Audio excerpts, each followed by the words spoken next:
Épître de Paul à Tite, chapitre 1er.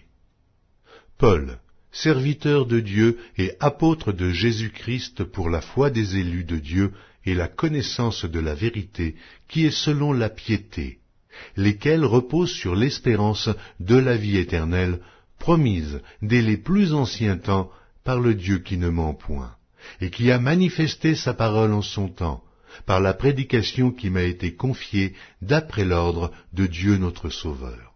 À Tite, mon enfant légitime en notre commune foi, que la grâce et la paix te soient données de la part de Dieu le Père et de Jésus-Christ notre Sauveur. Je t'ai laissé en Crète, afin que tu mettes en ordre ce qui reste à régler, et que, selon mes instructions, tu établisses des anciens dans chaque ville. S'il s'y trouve quelque homme irréprochable, mari d'une seule femme, ayant des enfants fidèles, qui ne soit ni accusé de débauche, ni rebelle.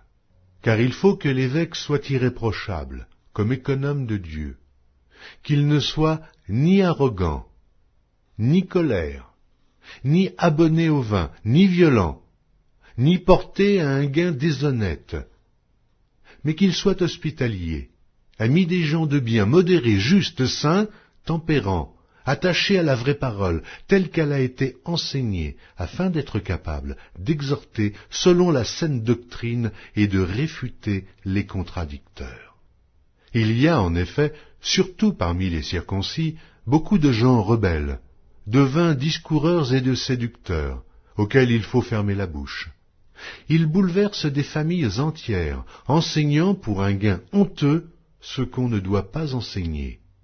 L'un d'entre eux, leur propre prophète, a dit « Crée-toi, toujours menteur, méchante bête, ventre paresseux ». Ce témoignage est vrai.